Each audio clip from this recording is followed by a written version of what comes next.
All right.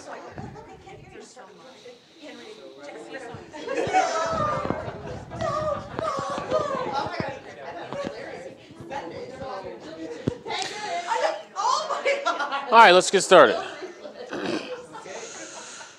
Let's fire this bad boy up. I didn't say that. Let's pray. Heavenly Father, thank you for this evening once again. Thank you for this body of believers. Speak to us this evening through your word and bring clarity to all of us. Amen. Tonight, please remind me to repeat the questions that people ask before I answer them. Okay. Yeah, okay. Oh, okay. So, before I want to go over something. We've already gone over this. What is the Lord's Prayer? Okay, let's go through it slow. Okay, first, Our Father. Well, hold on.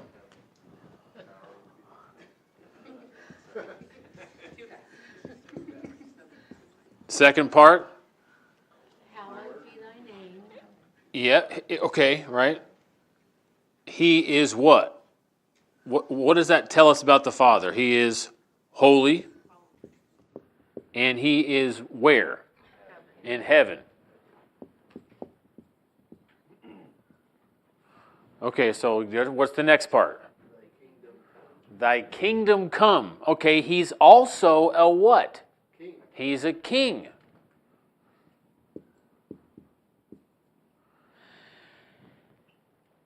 And his kingdom,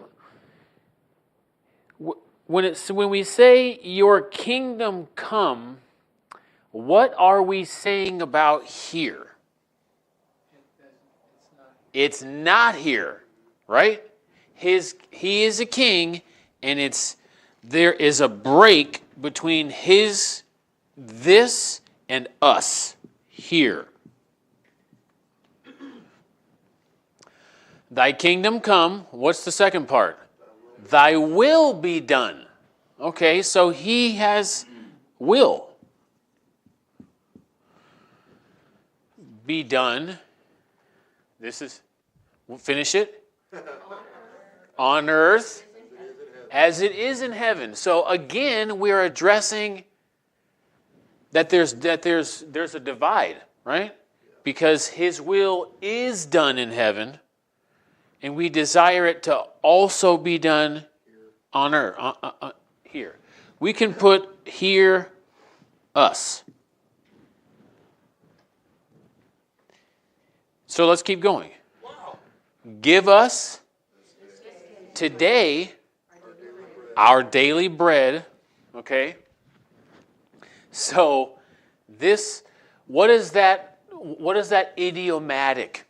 Do you guys know what that means? Idiomatic? An idiom is a figure of speech that we use. If I say, caught you red-handed, what have I caught you doing? Stealing. So what does the idiom, my daily bread, what is that stand for? Give us today my daily, right, needs. We have needs here, right? We have needs. It's funny, this is the first time we don't have a parallel, right? There's no needs in heaven. And what's the last part? Forgive us our trespasses as we, okay, so there's a parallel. God, we want his forgiveness. But we're also willing to what? And this is fair. We're asking for the willingness to forgive. Right? We're asking for His, and that He would give His to us to make us willing.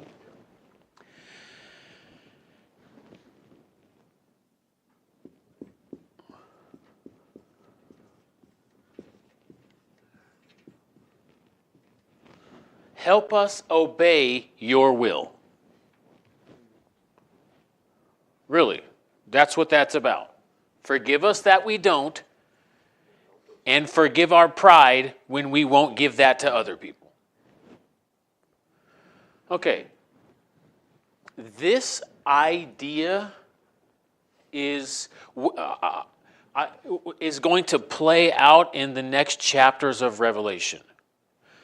This idea that God is a king in heaven, and that's where His will originates, and that because heaven is the abode of the King God, that's where authority comes from.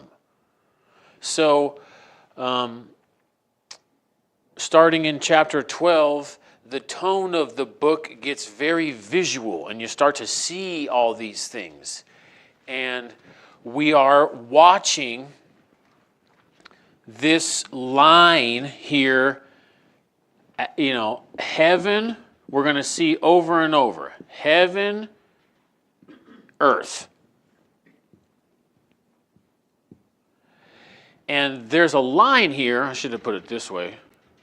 There's a line here, but we use the word heaven. What is heaven? I know this is going to be tough maybe to get at because it's vague in the beginning, but think of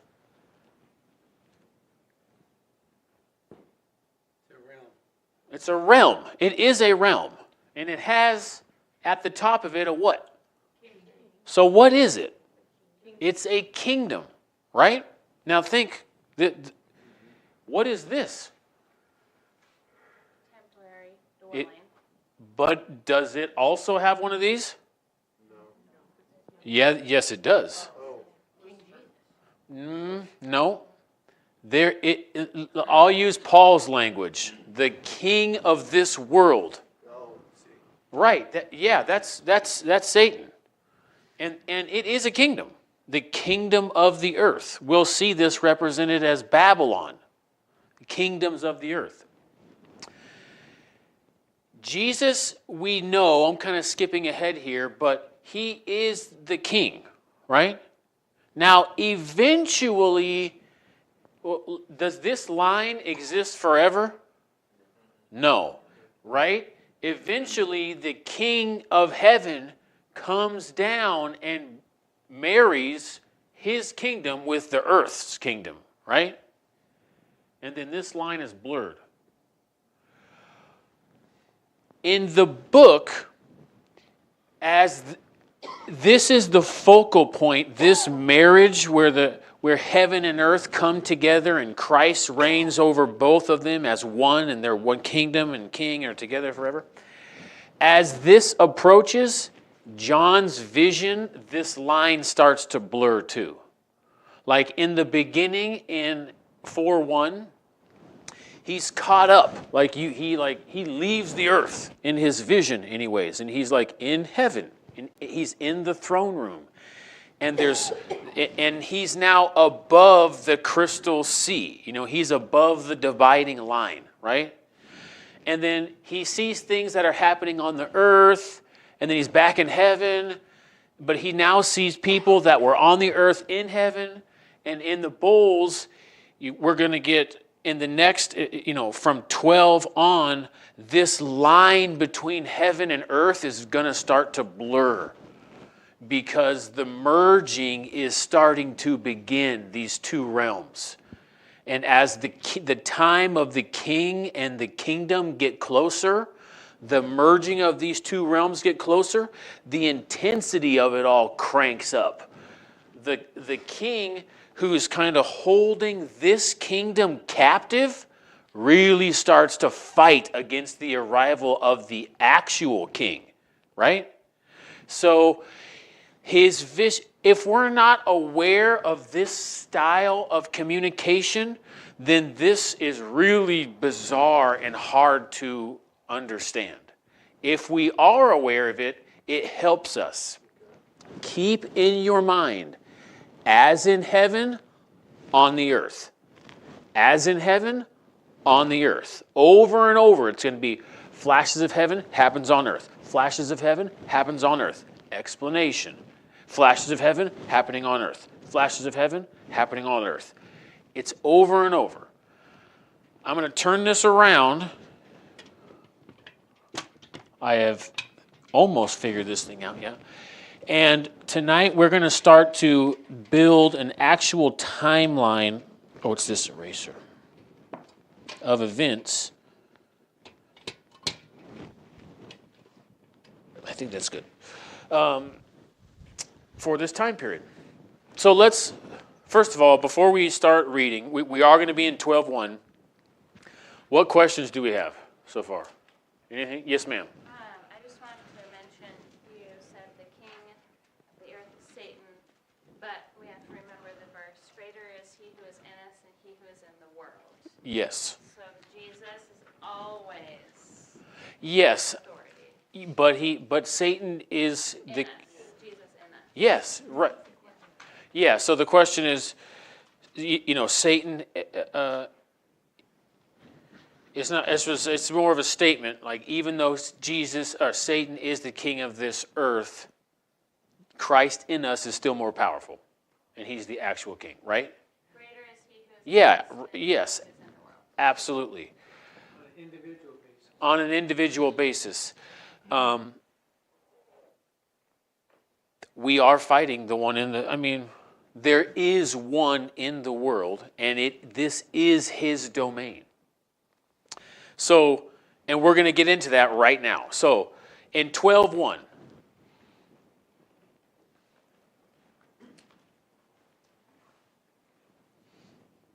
now a great sign appeared in heaven, and a woman clothed with the sun and the moon under her feet, and on her head a crown of 12 stars. Okay. Someone other than you, this should be ringing a humongous bell. This can only be one thing. And why can it only be one thing? And this goes back to the beginning of this one thing.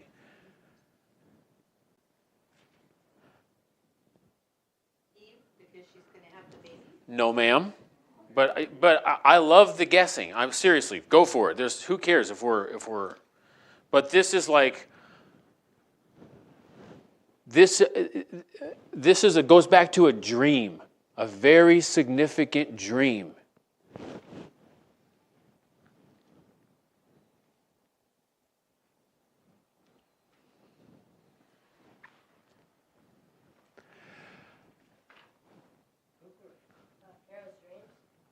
No, not Pharaoh's dreams. We're getting close. That's close to the time frame that I'm talking about. And this guy does serve a Pharaoh. If it's a dream, it's got to be in No? Joseph. Yeah, right. Yeah. What does Joseph see in his dream?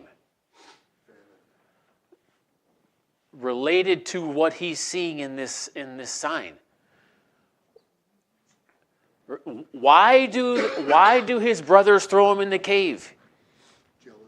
Jealousy because of the dream that he relates to them. And his dad's like, you're an idiot.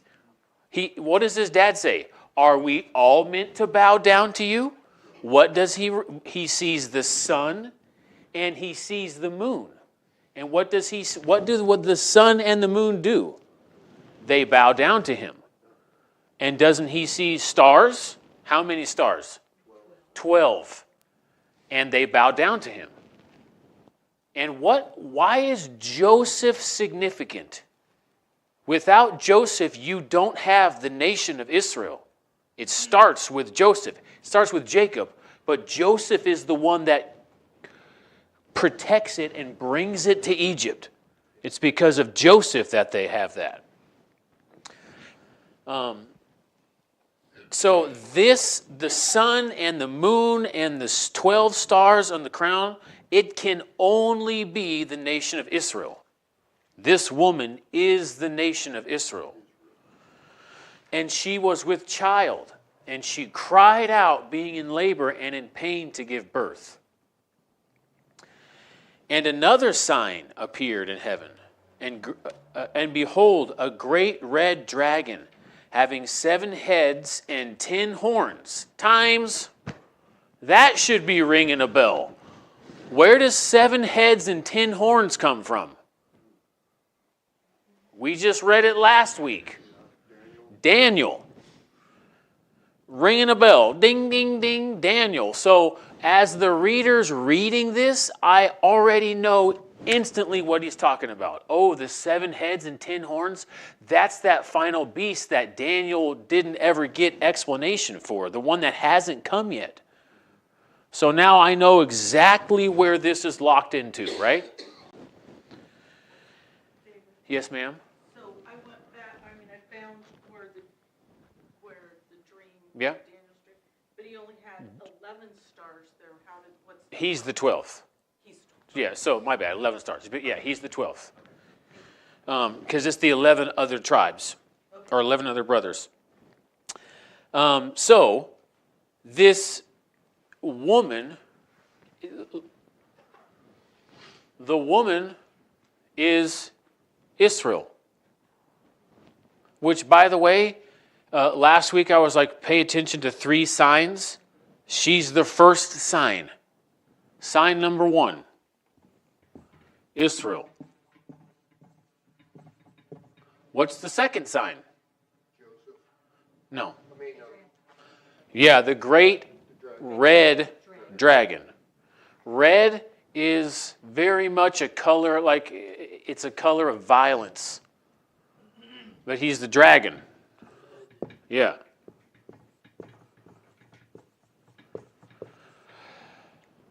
Who is the dragon? I'm glad we all got, yeah. We'll say, the adversary.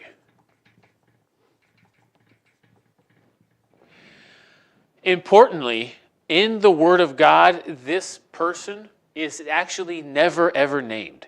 He's never named. The closest you get is God. God's going to insult him here in a little bit. But he's called the dragon. But the name Satan is adversary. He's the adversary. He's named the adversary or is named the accuser. But he's never named. The name Satan he's the adversary. Okay, but look. He sweeps, and his tail swept away 1/3 of the stars of heaven and threw them to the earth. And the dragon stood before the woman who was about to give birth, so when she gave birth, he might devour her child. Now, historically, does that kind of ring a bell?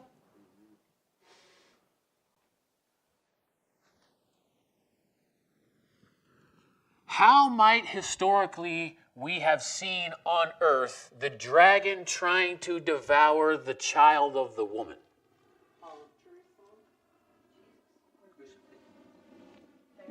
Yeah, Pharaoh, when he... What? Right? He's on it, right? Pharaoh, when Jesus was born, right? Didn't he have to be hidden? And was that the only time that's happened? Right? Both of those times. Right? So, exactly. In Pharaoh and with Herod. Oh, that's right. I said Pharaoh, but I meant Herod. But yeah. On earth as in heaven. John sees in heaven. He's seeing the history of Christ to the end play out in heaven.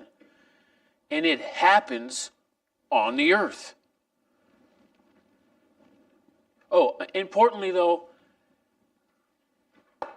who is this person going against? No, that's important. Who is this person going against? and specifically Israel. This is a big deal for us to understand. Satan is not, nor was he ever, God's adversary. He's Israel's adversary. He is man's adversary, never God's. He tries to hurt God by attacking and killing his son. The first one was who? Adam. Satan killed God's first son, Adam. He killed him. Boom. And he tried to kill his actual son, his unique son, Jesus. But what happens? Why is he not able to kill him? And she gave birth to a son, a male, who is to rule all of the nations with a rod iron. This is interesting. And her child was caught up to God and to his throne. Isn't that what happened to Christ in the ascension? Right? Okay, so he's safe. And the woman fled into the wilderness where she had a place prepared by God so that she might be nourished for 1,260 days. Well, what's 1,260 divided by 360? 3.5. So for 3.5 years, she's protected. This woman is protected in the wilderness from who? From the dragon.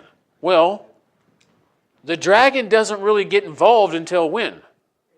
3.5 years. So the second 3.5 years, the woman is in the wilderness. We'll put, Israel in wilderness. In the wild. And maybe it'd help to do a little different color here.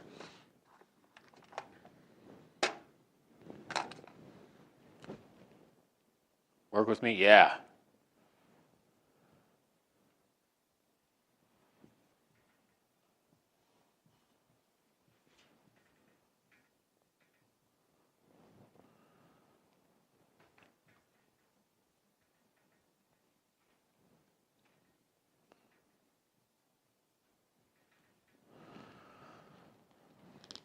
Interestingly, the dragon is thrown down to the earth and he sweeps 1/3 of the stars with him.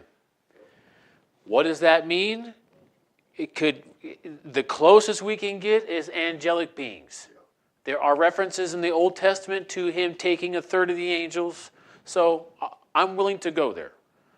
That's less important than identifying this is the enemy. These two are equal adversaries, right? They're adversaries. He does not challenge God. He challenges Israel. He goes for the woman. It is fair to say, just to be fair, he challenges God when he tries to kill Christ, right? He's challenging him then. But his target is the woman. Now, 7. There's war in heaven, and Michael and his angels waging war with the dragon, and the dragon and his angels wage war. And they were not strong enough, and there was no longer a place found in them for them in heaven. And the great dragon was thrown down. This is interesting. The serpent of old, or it's the old serpent who is called the devil and Satan, who deceives the whole world. He was thrown down to the earth, and his angels were thrown down with him. This is an important verse, and it's important because it gives us an insight into the state of our adversary. God calls him and he insults him. He says he's old, which what is he undergoing? He's aging. Yeah, Satan is aging. The demons, they age. Unlike the angels in heaven and unlike God himself, obviously, but once they fell, they began to age. So Satan has his power, his presence, it's been corrupted. He is not what he once was. He's not useless, but he is not what he once was. He's old, and God insults him as such. So in 10, I heard a loud voice in heavens. Yeah. Can I ask a question? What's the timeline of this? Because in the Old Testament, we read about him claiming that he's going to rise above the throne, he's going to create his own kingdom, et cetera, and that if you would, he was moved out of heaven, cast down to the earth, the angels, fallen angels went with him. Oh, what's the timeline for this? But then we read other parts where he comes back into heaven and he has Yes, talks right. about Job, and he accuses the brethren. So right now, Satan has a place in heaven. And go back and forth. Yeah, right. He has access to the realm today. Yeah. Right now, he has access to the realm. And like you're saying, in Job, he goes there unopposed. He's summoned, and he appears, and everyone's like, oh, he's back, And even now, he is not now, although maybe, but at some point, he assaults heaven, And Michael and the angels fight him off, and then God's like, no more. And, Paul talks about the spiritual warfare and battle that we're in. Well, we feel, I don't mean to be too mystical, but we feel the spiritual battle that is being waged in heaven. That's what it actually is. Michael and the angels are waging war, defending the assault of heaven, and on the earth, everything that the gospel stands for is being assaulted.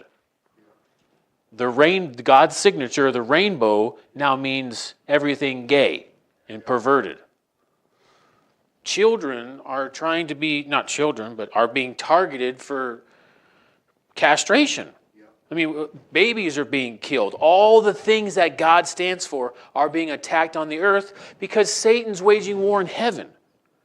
And when the time comes and there's no more place for them, the spiritual battle dies down here and the physical battle picks up because Satan is now here and here alone. And how much time does he have? A short time. And he knows he has a short time. And that's why it says, woe to those who are on the earth, for the devil has come down to you, and he knows that he has a short time only. So you're feeling in the text, the merger is coming. First, now Satan is cast down. The line has been drawn hard and fast. It's like heaven is preparing. It's consolidated itself, and it's preparing for the invasion of earth.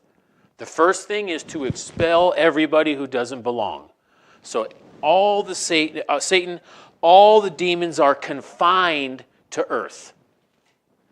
Yeah. Question, touch on something you just mentioned, something about Job and Satan on earth.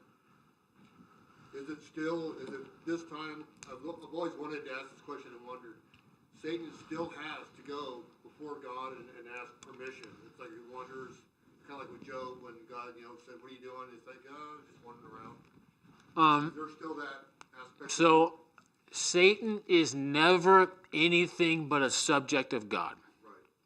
He never attains to a higher place of authority than he did the moment before he fell, right? After that, it's been, 40 and over, heading downhill from there. Since Christ, he has no authority other than the authority he's given by people.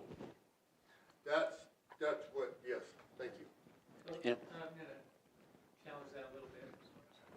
When you say that he My has bad. authority on earth, but there's a battle going on in heaven, so he has some authority or power. Yes, it's interesting because he does not have the authority over sin and death. Christ purchased that. Right. In Hebrews, he arrested that. He like ripped it out of Satan's hand so that Satan cannot point to you and say, sinner. Right. God's like, yeah, whatever. Not, he means much more than that, but it's not true, you know? And when I die, death has no claim over me because of Christ. He won that. Death, where's your sting? Yes, but there is still this line, the line that exists on the other side of the board between heaven and earth, it's still there, right? And the merger has begun, but it's not complete.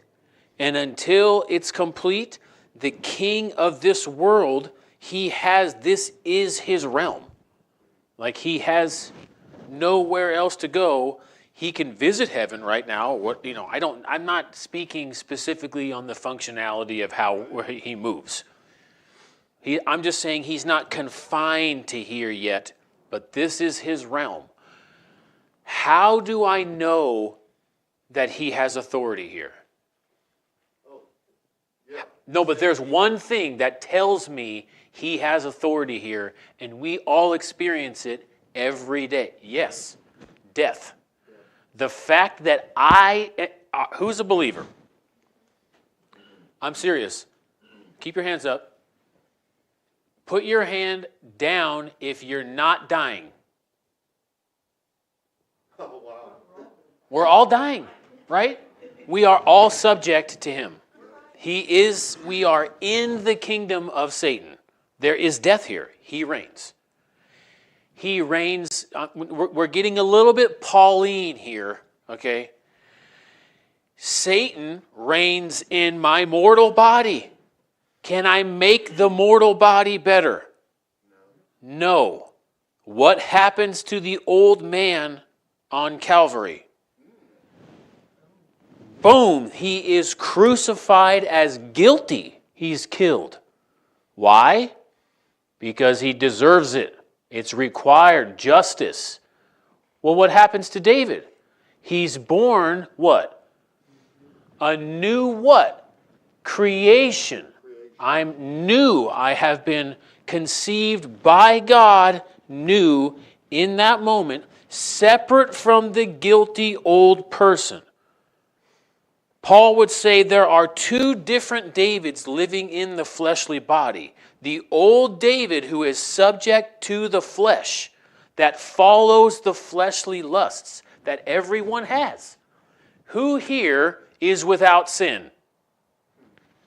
I'm going to sit down too, right? John acknowledges this tension. We have an advocate. If we say we don't sin, who are we calling a liar? God. Okay, so it's like there is this tension of, yes, the kingdom is real. God in me is more powerful. However, where is his will actually done? In heaven. Where do I want to see it done? On earth. But I need help if it's going to be done in my heart first, and then I can bring it out into the world, but not until I'm willing to forgive other people. Right? Which is just a way of saying, if you're willing to participate in the pain of the gospel, then Great reward. yeah, you're ushering in the kingdom of heaven. Right. Because the people who go through the tribulation period, they get to enter they get to enter the kingdom. They go through pain. Christ, he got to go to heaven. He went through pain. Did Paul? All of us. Love is sacrifice. It's pain. It is the kingdom of God. That's encouraging. Let's keep going. Okay, so in 10, and I heard a loud voice in heaven saying, now the salvation and the power and the kingdom of our God and the authority of his Christ have come.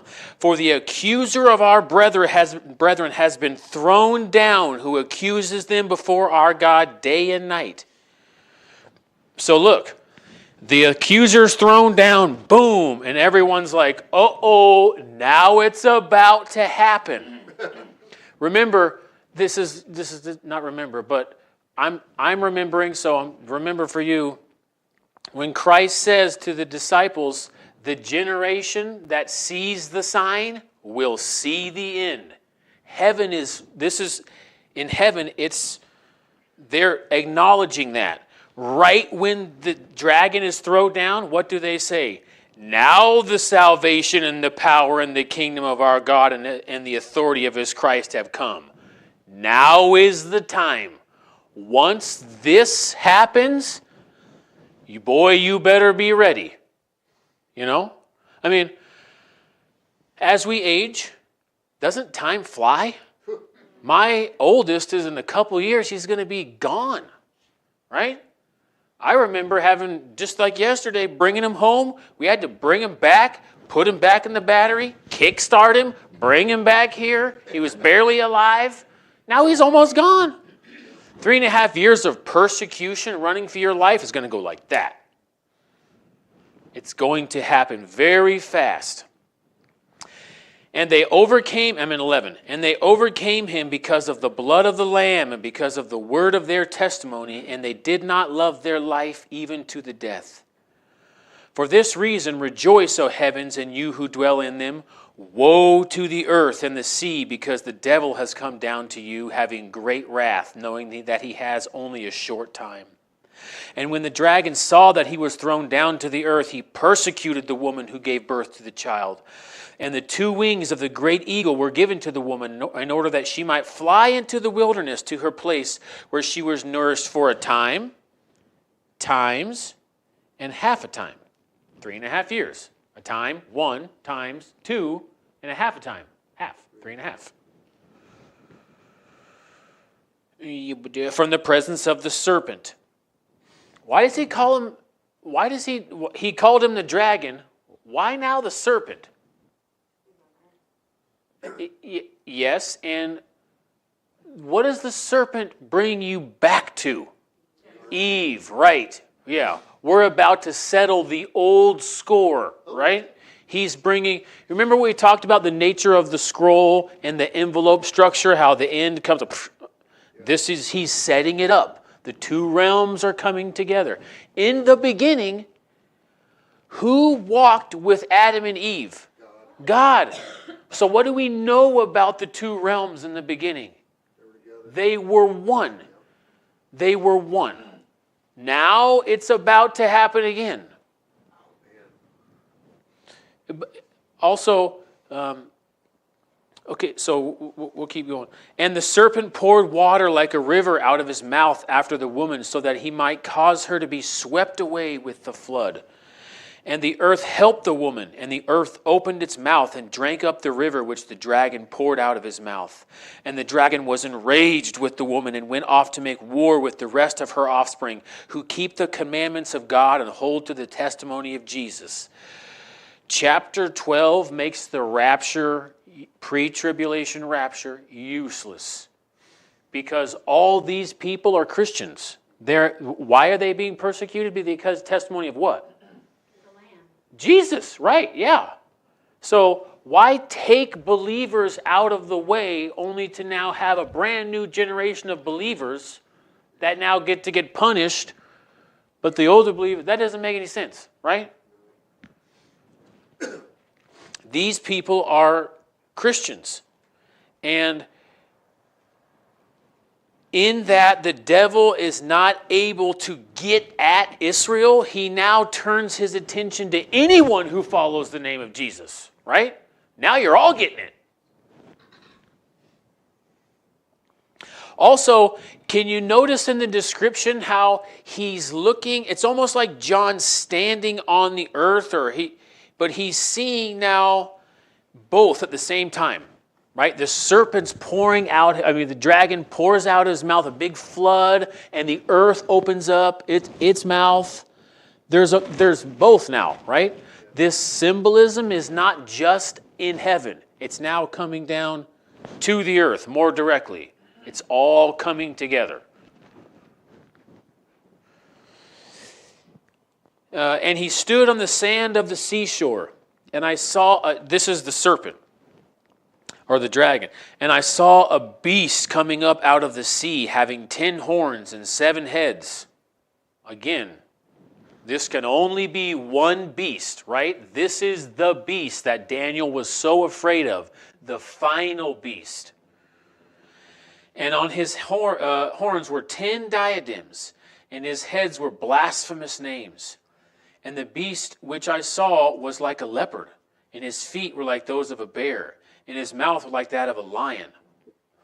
And the dragon gave him his power and his throne and his great authority. Where do those figures come from? That's all from Daniel, right? So you know, okay, what do we know about the dragon? Think about this. All those kingdoms were in Daniel. All those animals were in Daniel, right? They're all, though, the dragon, right? They're all subject to the dragon. So all of those kingdoms were subject and building up to this final kingdom, but it's all the dragon. He's been doing it the whole time, right? Simultaneously, while God has been working salvation through the history of Israel, the dragon has been working opposition, adversary, accusing through his kingdom. It's this dual kingdom that's building up. What does God call this kingdom? What is it? Well, I should say it differently. What is God's ideal vision for this kingdom? What does he call her in the end? A bride.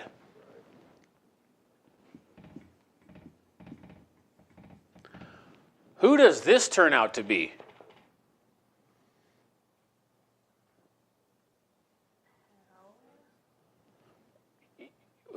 It's personified as a different woman, a different kind of lady. Yeah, she's a prostitute.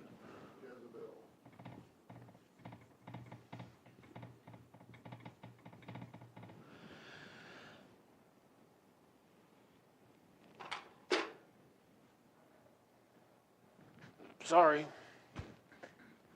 Fundamentally, what is the driving force behind finding a bride for a man? You can say it. We all know it. Fornicate.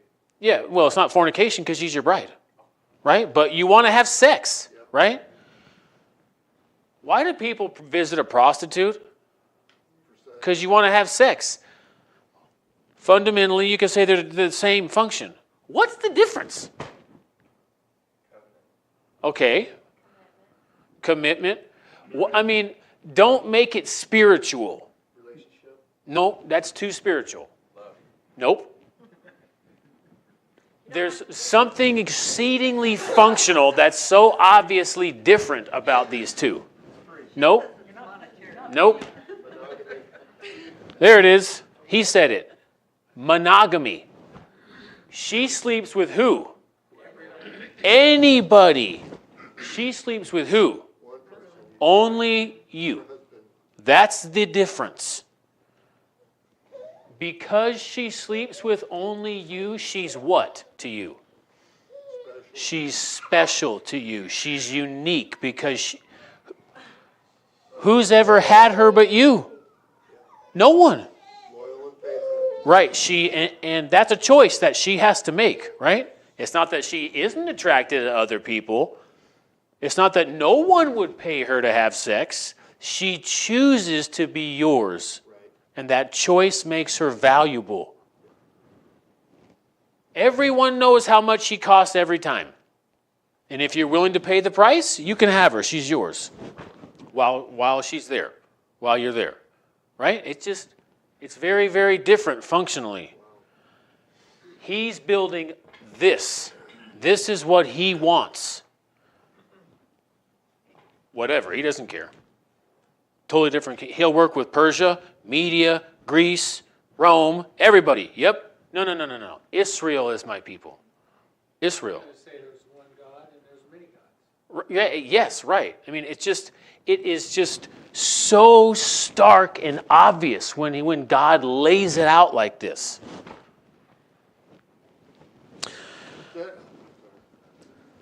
Just a thought came to my mind. It was like thinking about one time I was talking about God's, purpose of us in life is just to be pure, sexually pure. Pure in everything, yeah, right. Yes. That makes, Yeah, he takes it very seriously. Okay, so, and the beast which I saw like a leopard, feet like a bear, mouth like a lion, and the dragon gave him his power and his throne and his great authority. So when the dragon comes down, he gives the leader of the beast his authority and power.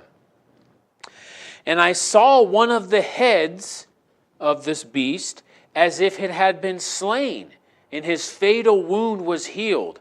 And the whole earth was amazed and followed after the beast. And they worshiped the dragon because he gave his authority to the beast. And they worshiped the beast, saying, "Who is like the beast, and who is able to wage war with him?" Okay, now, going back a little bit. Who's present, if you guys remember, who are the people that are significant here that are causing a lot of problems on the earth? politicians. No, not Israel. Remember, who are the olive branches in this vision? The two witnesses. How long do they minister for? They minister for 3.5 years. What ends their ministry?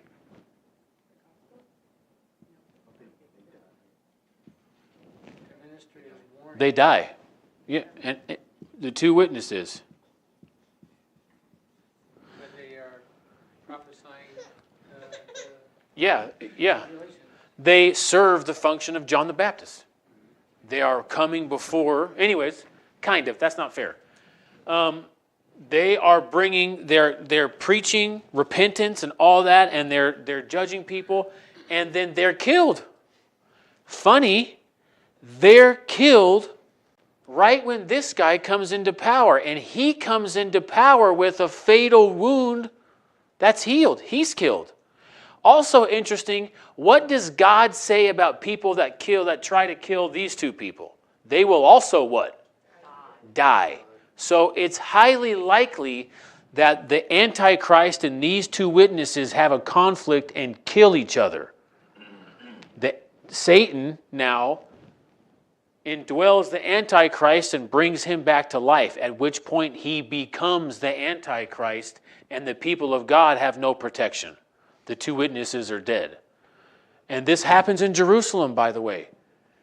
And everyone, remember, hates these people so much that they're like, leave them there because they're not coming over here. Right. Until what happens? God calls them up, whoosh, and everyone's like, oh! That may have been a mistake.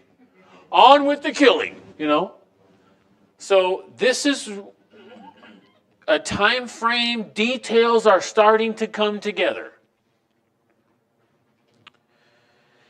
In verse 5, which, by the way, in verse 4, who is like the beast and who was able to wage war with him? Wouldn't you be asking yourself that if he just killed those two people and came back to life? Right? You betcha you're starting to worship.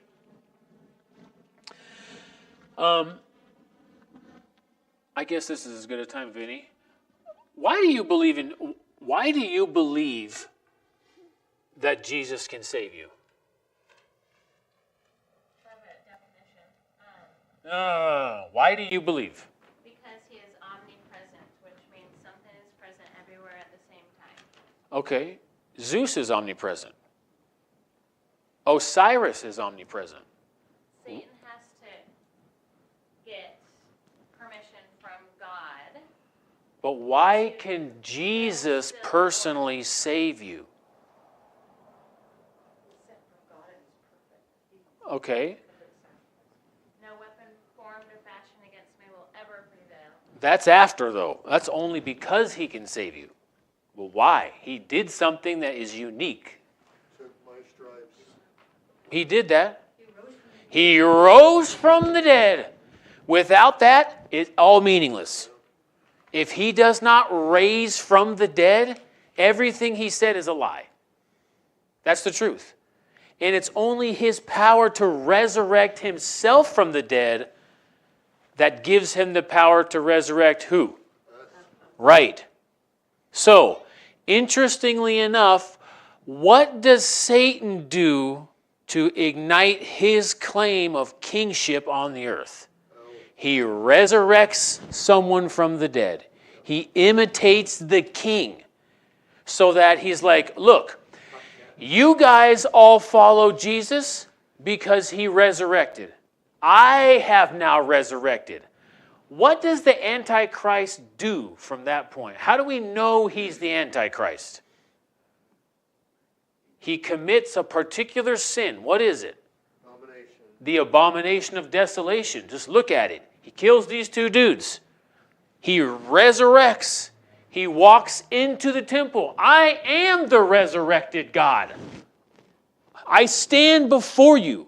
My wounds are healed. I am your resurrected God. Worship me now. It's clear as day what is coming, right? And 5. There was given to him a mouth speaking arrogant words and blasphemies, and authority to act for 42 months was given to him. 3.5 years, Jewish years. And he opened his mouth in blasphemies against God, to blaspheme his name and his tabernacle. Those who dwell in heaven. He's blaspheming heaven. He doesn't have access to it anymore. He blasphemes it, the upper realm. And it was given to him to make war with the saints and to overcome them. And authority over every tribe and people and tongue and nation was given to him. And all who dwell on the earth will worship him. Everyone whose name has not been written in the foundation of the world in the book of life of the Lamb who has been slain. If anyone has an ear, let him hear. If anyone is destined for captivity, to captivity he goes. If anyone kills with the sword he must be killed. Here is the perseverance and faith of the saints. This is a little bit harder, but it should also ring a bell. Especially he who kills with the sword must be killed.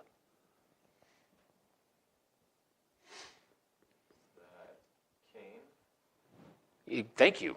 Yes, he goes all the way back to Genesis. Why is he taking it all the way back there? Is he saying, I am wrapping up history. I'm wrapping it all up. You guys remember in the beginning when I said, he who kills with the sword must be killed? I am coming with my sword to fulfill that word personally. He's bringing all the old. Remember, he said, the serpent. He's bringing that back. The serpent's back. Oh, the curse on Cain is coming back. All these old words that we didn't know were prophecies, they're about to become prophecies. Christ is going to show you how he literally meant what he said. He is going to wrap it up like a scroll, roll it up, fold it up like an envelope. Everything I said in the beginning, I meant it, and it's coming. It's pretty cool. So 11, and I saw another beast coming up out of the earth, and he had 2 horns like a lamb, and he spoke as a dragon.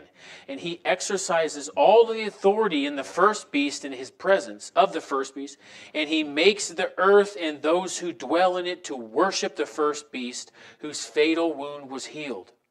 And he performs great signs, so that he even makes fire come down out of heaven to the earth in the presence of them. And he deceives those who dwell on the earth because of the signs which was given to him to perform in the presence of the beast, telling those who dwell on the earth to make an image to the beast who had the wound of the sword and has come to life. This too should be drawing an eerie parallel. What is Satan trying to do? He's trying to birth his final kingdom on the earth and solidify his rule, right? How did God begin to birth Israel? Who did he send? No, when he was birthing Israel. Who did he send to draw the nation out? Moses and Aaron, right? It's interesting that how many people come out of you got the Antichrist, and you got this second person, the false prophet. It's really similar to Moses and Aaron at the birthing of a nation. And what does the false prophet do? He performs what? Signs. He performs signs. That's exactly what happened.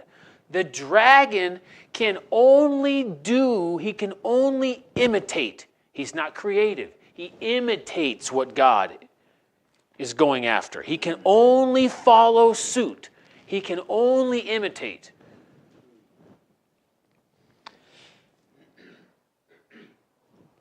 Well, that's too much. Okay. And we're in 15, right? And there was given to him to give breath to the image of the beast, that the image of the beast might even speak, and cause as many do not worship the image of the beast to be killed. Also, interestingly enough, I mean, the more you know the Old Testament, the more this just reeks of it. What did Nebuchadnezzar see? What was his vision of? A great statue, right? And it's interestingly enough, what happens in the end? There appears to be a statue that is given consciousness.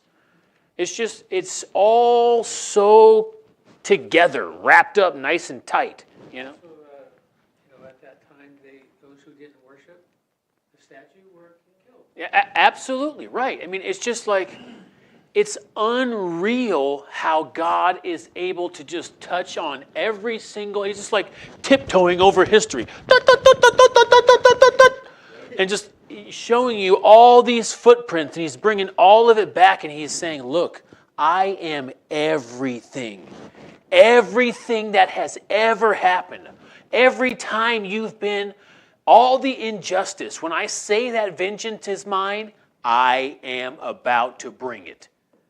It's just, he's just leaving no stone unturned.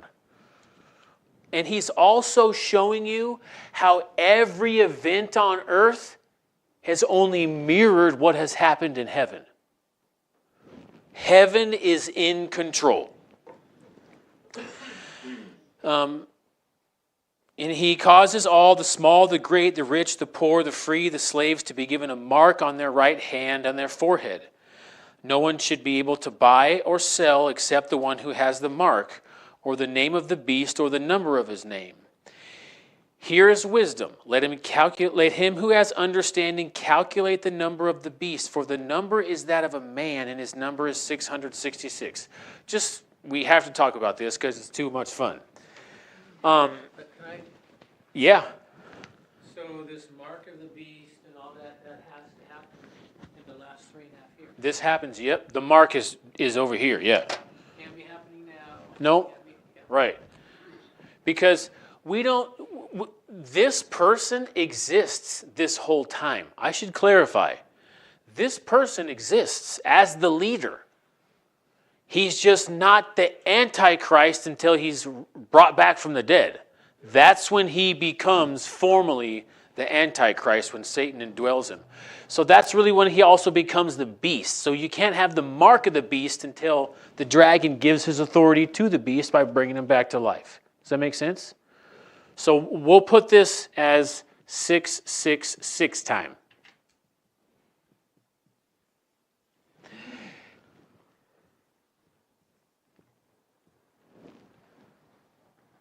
We don't know if it's 666 or 616 because the best manuscripts we have do not agree with each other. So, we love to focus on the number, but what does it actually tell you about? What is he actually telling you about the beast? What do we know about the beast so far? It actually just tells us that He's a man, right? It's not about this whole kingdom and political system. That's all set up to enable one man. It's a man. Beware, it's a man. And When you see him, you will know him. Historic preterists will say, well, Nero's name, and this is true, written out in the Jewish numerical system is 666, and that is true. But Nero wasn't the emperor during this time. Might his name be Nero? Sure. But by that time, it's going to be too late, because who cares what his name is when he's already been resurrected from the dead? I don't care if his name is Jeff. He's the Antichrist. But I think the point is, because he's just talked about what you're describing, he's going to raise from the dead, he's going to do miracles, he's going to do all these things. He's going to claim to be God. And then we have this little passage, 18, he's a man. He's a man, right. He's not a God. Right. He's a man. And he is still yet subject. And we're going to very much see that. Any other questions, by the way? No? Okay, cool. And I looked, and behold, the Lamb was standing on Mount Zion, and with him 144,000, having his name and the name of his Father written on their foreheads. How did we get here? You know, all of a sudden now, bam, the Lamb, who the only other time we've really seen the Lamb, he's like in the throne room. Now he's on Mount Zion. What? And I heard a voice from heaven like the sound of many waters, and like the sound of loud thunder, and the voice which I heard like the sound of harpists playing on their harps. And they sang a new song before the throne and before the four living creatures and the elders. And no one could learn the song except the 144,000 who had been purchased from the earth. These are the ones who have not been defiled with women, for they have kept themselves chaste. These are the ones who follow the Lamb wherever he goes. They have been purchased from among them as first fruits to God and to the Lamb, and no lie was found in their mouth. They are blameless. This could seriously be just a whole bunch of 144,000 Jews who see what's happening and convert to Christianity. And I saw another angel flying in mid-heaven, having an eternal gospel to preach to those who live on the earth and to every nation, tribe, and tongue and people. And he said with a loud voice, "Fear God and give him glory, because the hour of his judgment has come. And worship him who made the heaven and the earth and the sea and springs of waters." And then, yeah. Sorry. So 14, verse 1 through 7, verse 5. Yeah. And I looked and saw the Lamb and the 144. This is like he's jumped ahead, right? Yeah, he's jumped ahead, and he is seeing them arrayed in battle. At the day of the Lord. Yeah, he is seeing the day of the Lord in a visual sense, meaning in a symbolic sense. He's seeing it symbolically. He's going to see it more literally coming up. And the reason I say that is because when we see the Lamb, when we see Jesus, because we do come across the name Jesus, right? And we come across the Lamb, which we know is Jesus. When we see the Lamb, we know that we're encountering symbolic language. When we see Jesus, it's more literal. Where are we? Thank you. 7. And fear God and give him glory, because the hour of his judgment has come. And verse 8. Fallen is Babylon the Great, she who has made all the nations drink of the wine of the passion of her immorality. And another angel, a third one, followed them, saying, If anyone worships the beast and his image and receives a mark on his forehead or upon his hand, he will also drink of the wine of the wrath of God, which is mixed in full strength in the cup of his anger. And he will be tormented with fire and brimstone in the presence of the holy angels and the presence of the Lamb. And the smoke of their torment goes up forever and ever. And they have no rest day and night, those who worship the beast and his image, and whoever receives the mark of his name. Here is the perseverance of the saints who keep the commandments of God and their faith in Jesus. You see how when he's talking about literal events on the earth, he talks about Jesus.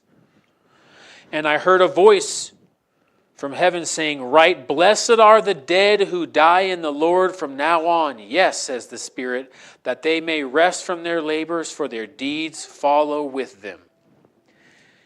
And I looked, and behold, a white cloud, and sitting on the cloud was one like the Son of Man, having a golden crown on his head and a sharp sickle in his hand.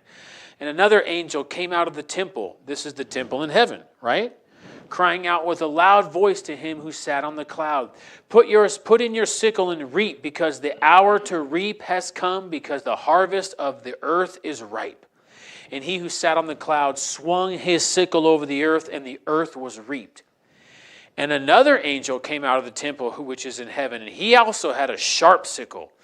And another angel, the one who has the power over fire, came out from the altar, and he called out with a voice to him who had the sharp sickle, saying, "Put in your sharp sickle and gather the clusters from the vine of the earth, because her grapes are ripe."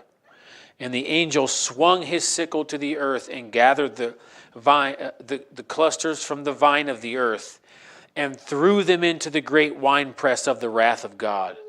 And the winepress was trodden outside the city, and blood came out from the winepress up to the horse's bridle for a distance of about 200 miles. So you see that John is seeing, he is literally watching the merging of heaven and earth.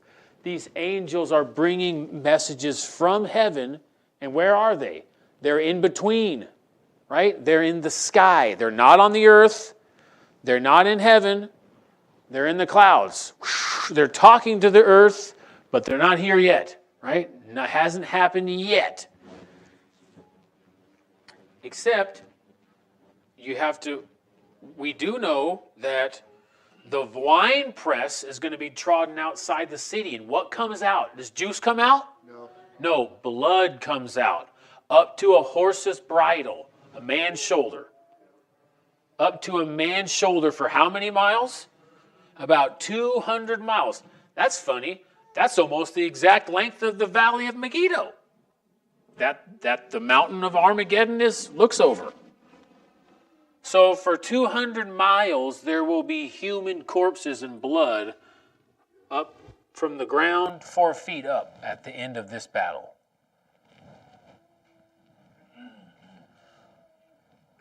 And I saw another sign. Oh, here's the third. The third sign. So what's the first sign again? Israel, the woman. The second, the dragon. The third is the judgment. Great and marvelous, this third sign. 7 angels who had 7 plagues, which are the last. Because in them the wrath of God is finished. What did God do to the nation, to the kingdom that was resisting the birth of his kingdom? What did he send upon them? Plagues.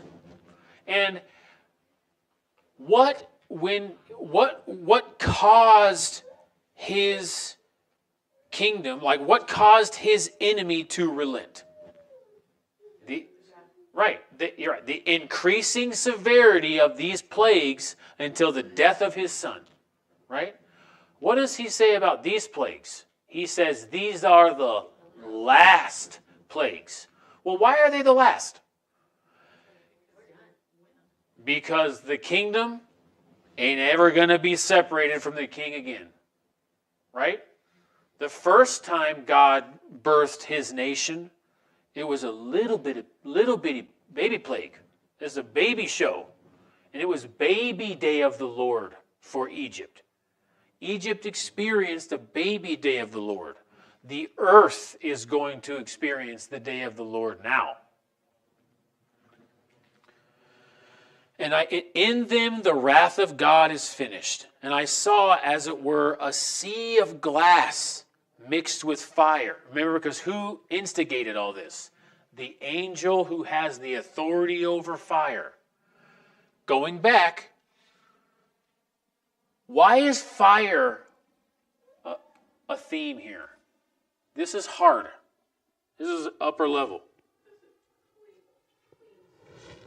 Okay.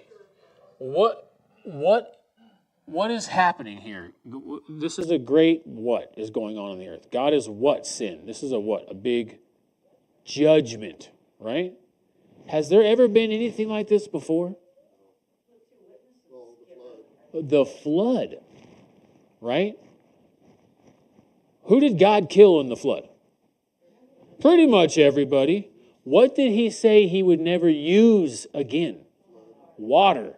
What did he later say was coming? Fire.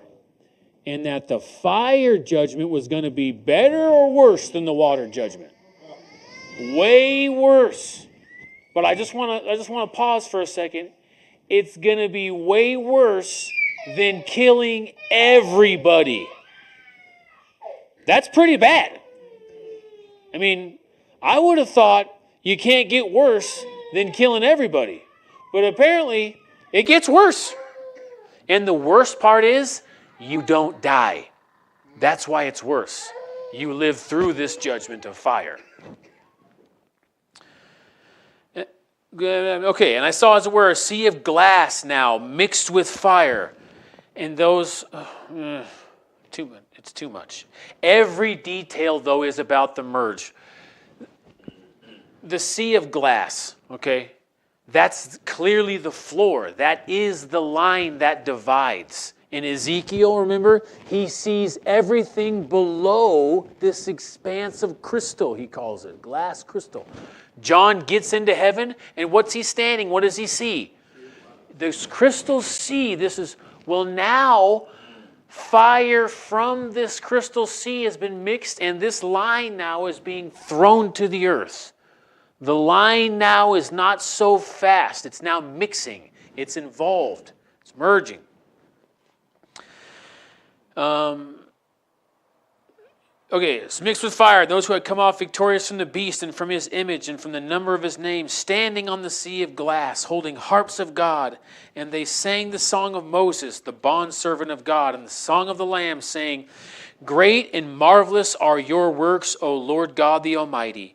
Righteous and true are your ways, you King of the nations. Who will not fear, O Lord, and glorify your name? For you alone are holy, and for all the nations will come and worship before you, for your righteous acts have been revealed. After these things I looked, and the temple of the tabernacle, the testimony in heaven, was opened.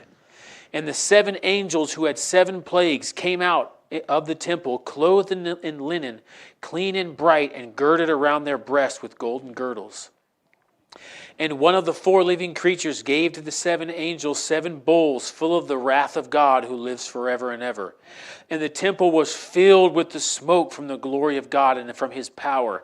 And no one was able to enter the temple until the 7 plagues of the 7 angels were finished. Heaven is focused only on this moment. And I heard a loud voice from the temple saying to the 7 angels, Go and pour out the 7 bowls of the wrath of God into the earth. And the first angel went out and poured his bowl into the earth, and it became a loathsome and malignant sore upon the men who had the mark of the beast and worshipped his image. Apparently, ladies, get out of it. And the second angel poured out his bowl into the sea, and it became blood like that of a dead man, and every living thing in the sea died. And a third angel poured out his bowl into the rivers and springs of the water, and they became blood. And I heard the angel of the waters saying, Righteous are you who art and who was, O Holy One, because you did judge these things. For they poured out the blood of the saints and the prophets, and you have given them blood to drink. They deserve it. And I heard the altar saying, Yes, O Lord God the Almighty, true and righteous are your judgments.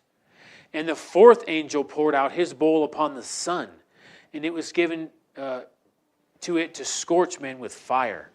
And men were scorched from the fierce heat, and they blasphemed the name of God who has the power over these plagues. And they did not repent so as to give him glory. And the fifth angel poured out his bowl upon the throne of the beast, and his kingdom became darkened. and they gnawed their tongues because of pain, and they blasphemed the God of heaven because of their pains and their sores, and they did not repent of their deeds. And the sixth angel poured out his bowl upon the great river, the Euphrates, and its water dried up, that the way might be prepared for the kings of the east. We've seen this before already, right?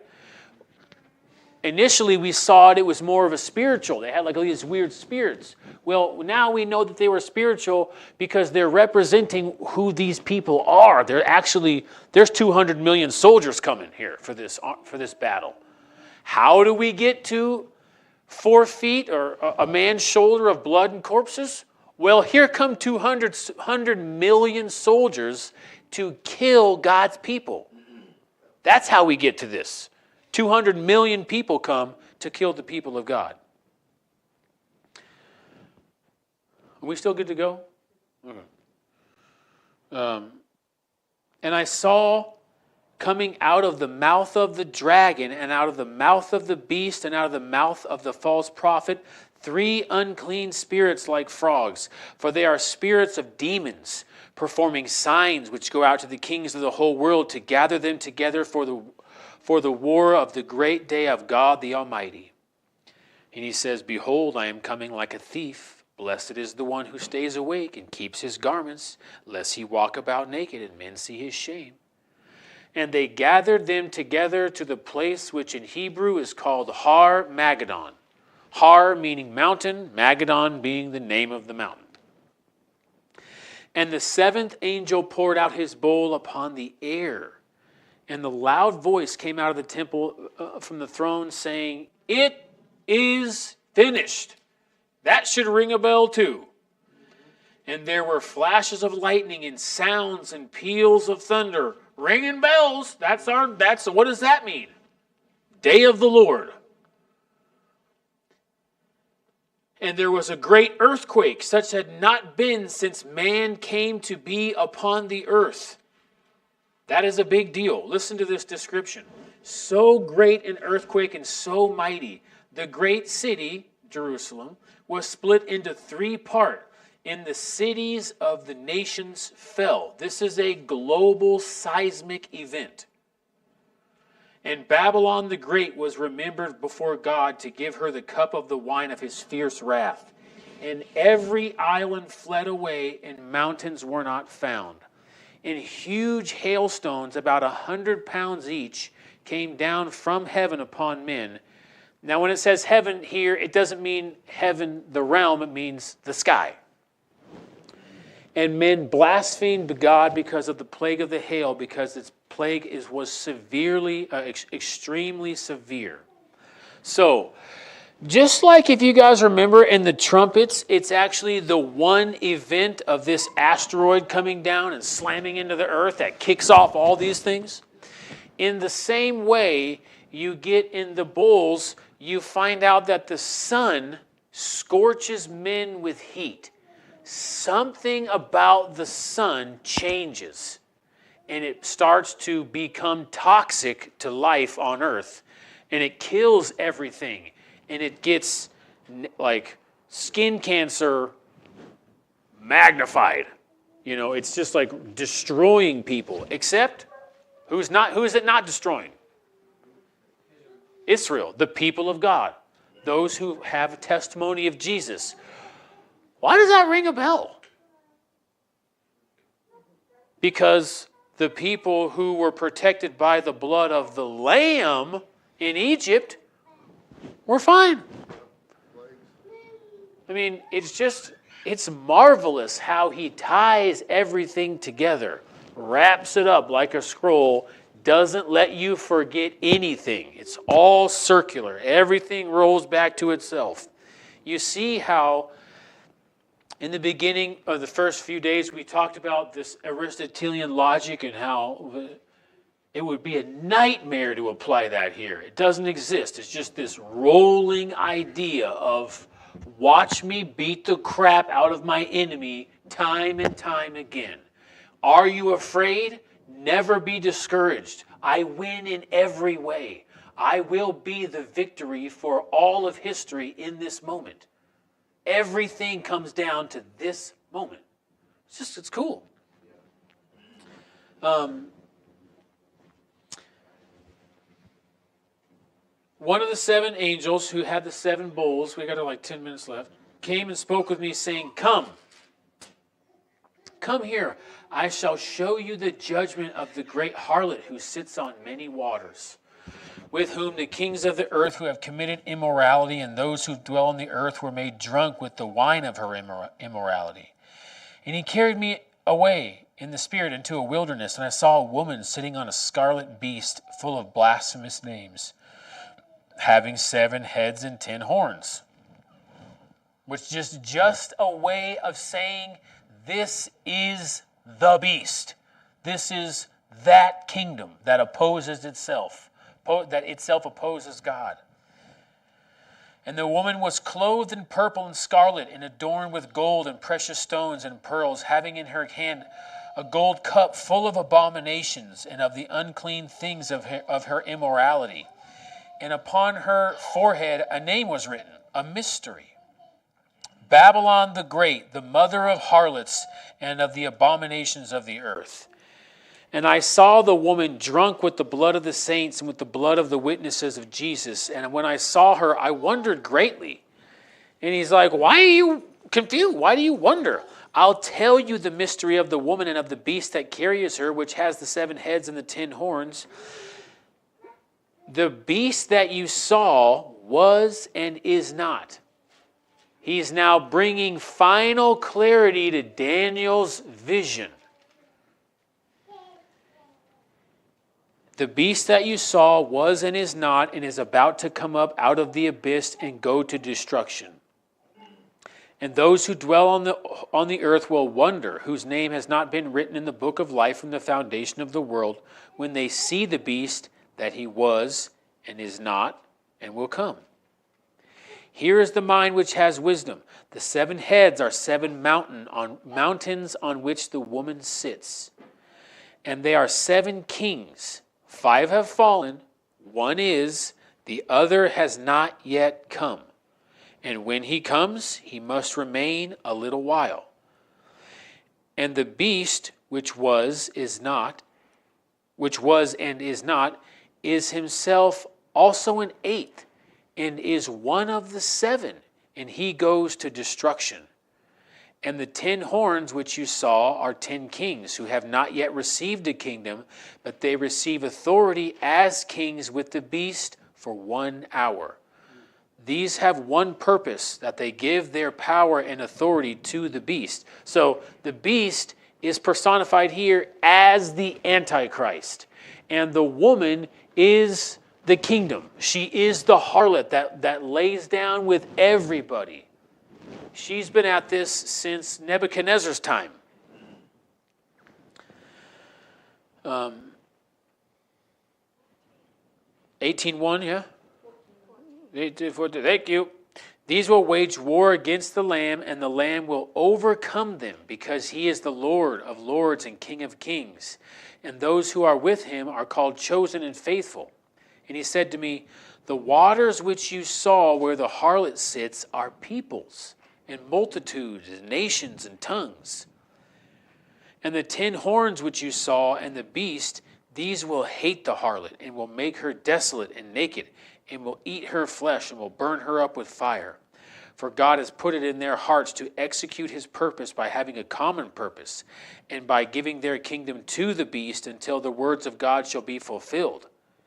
And the woman who you saw is the great city which reigns over the kings of the earth.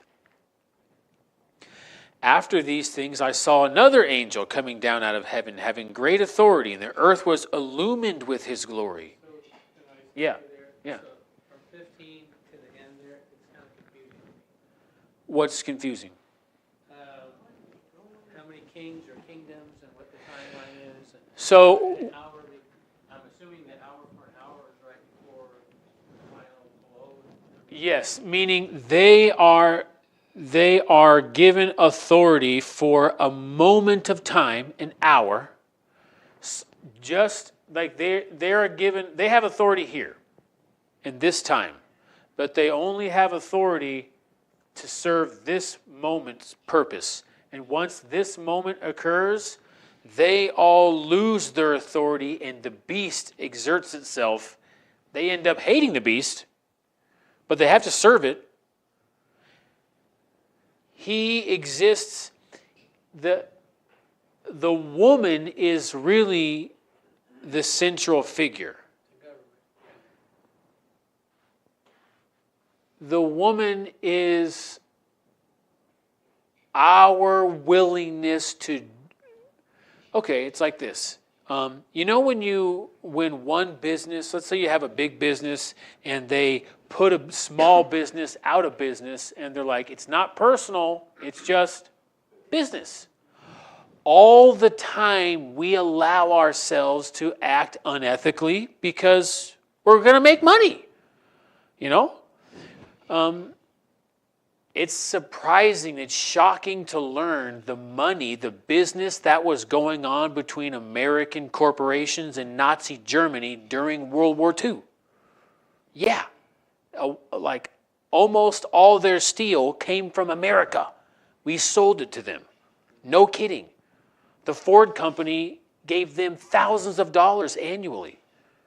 Even now, I'm just saying this is the way the harlot operates. The U.S. puts an embargo on China, on Russia, right? And so that nobody can buy its oil. Well,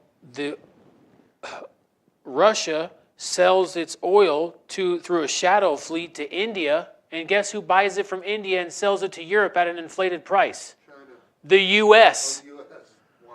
So the U.S. says, Europe, you cannot buy your oil from Russia anymore.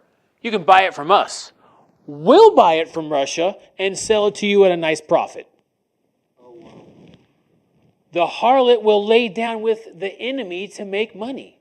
That's the way a harlot operates. It doesn't matter if it's Persia. Doesn't matter if it's Greece.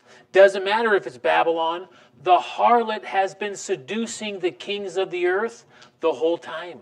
They never knew they were being seduced by a harlot. Because, do you guys remember in Proverbs, I think we went over this?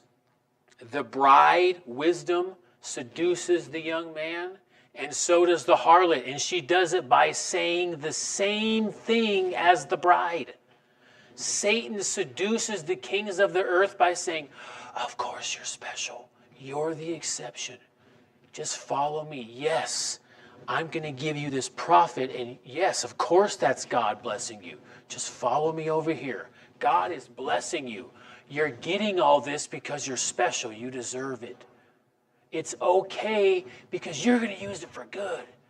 You're going to use it. You're doing good work. You deserve this. We can all justify our sin, right? That's the harlot.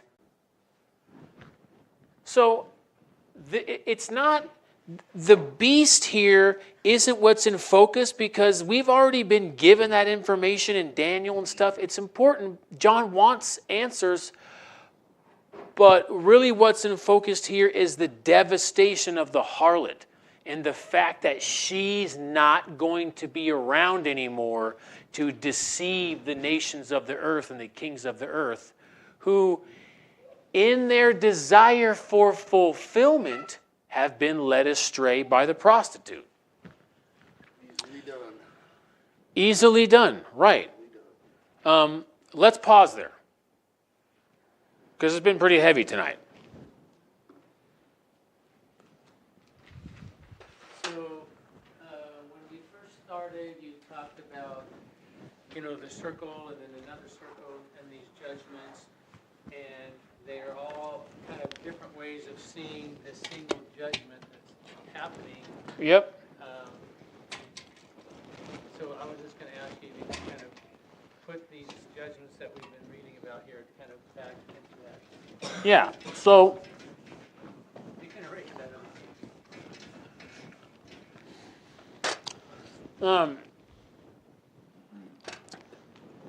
the seal judgments, remember, I said we were done. Y'all can leave anytime.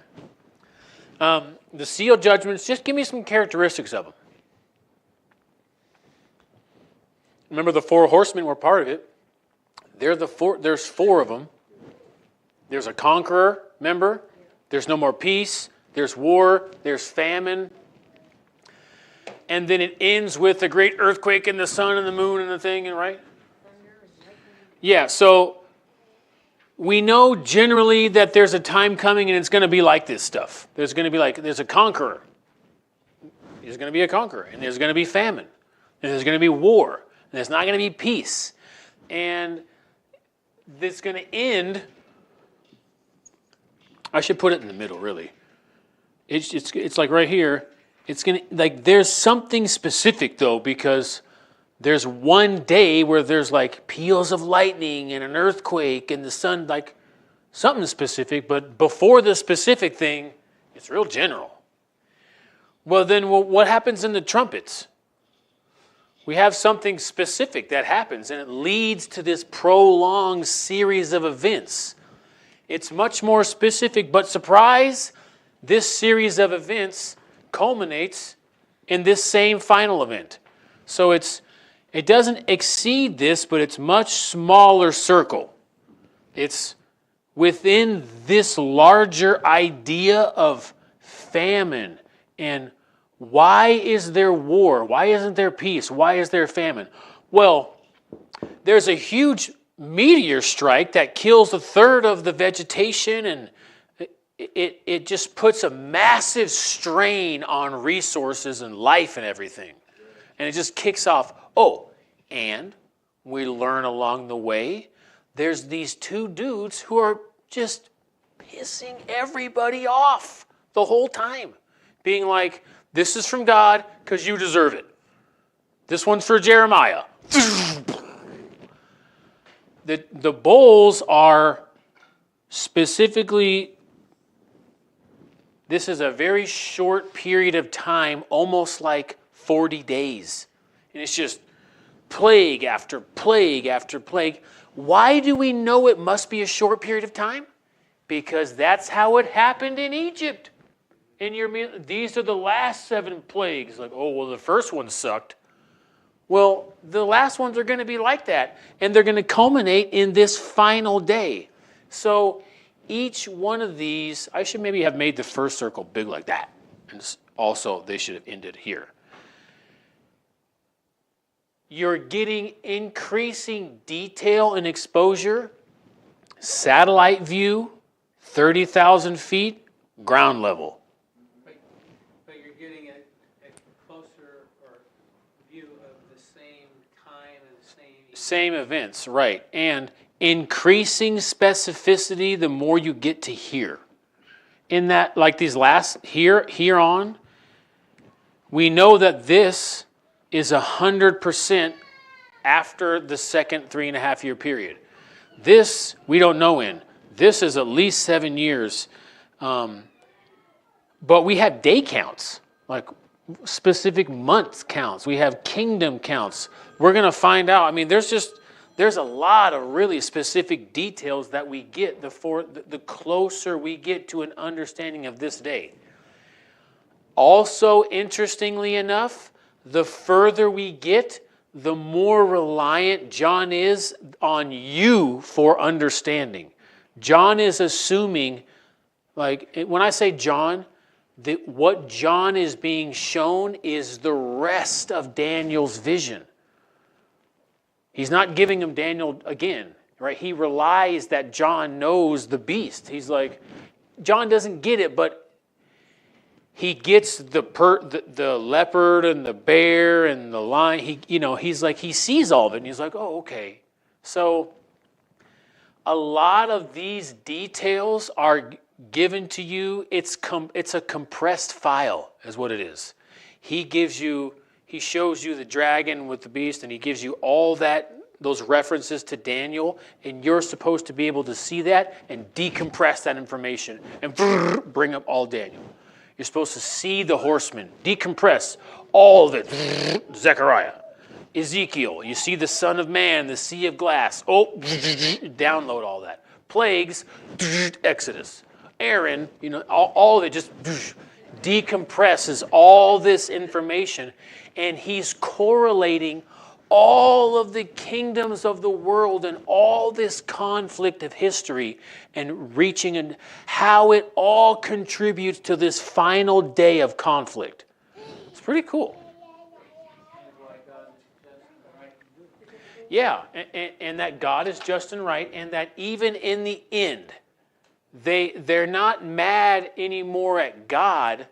Generally, they're mad at Jesus. Like they're mad at Yahweh and Jesus Christ. They're not mad at Buddha.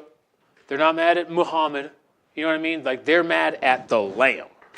And it's just interesting that even in the midst of, it's not interesting, we're all, but they know they just won't repent. Anything else? Yeah. Yeah, I just reading that on the Euphrates River, like watching stories lately about the Euphrates River drying up. Yeah. Has that ever happened before? I have no It is idea. now. I don't know. Yeah. I just don't know. But that's not related to what's coming. Right. You know what I mean? Yeah. It's just weird seeing that. It's like because I'm showing some videos and seeing some footage of the Euphrates River and how it fed everything. Yeah. And now it's like just a trickle. It's about shipping lanes. It's like everything's like wow, it's just dried up. Yeah.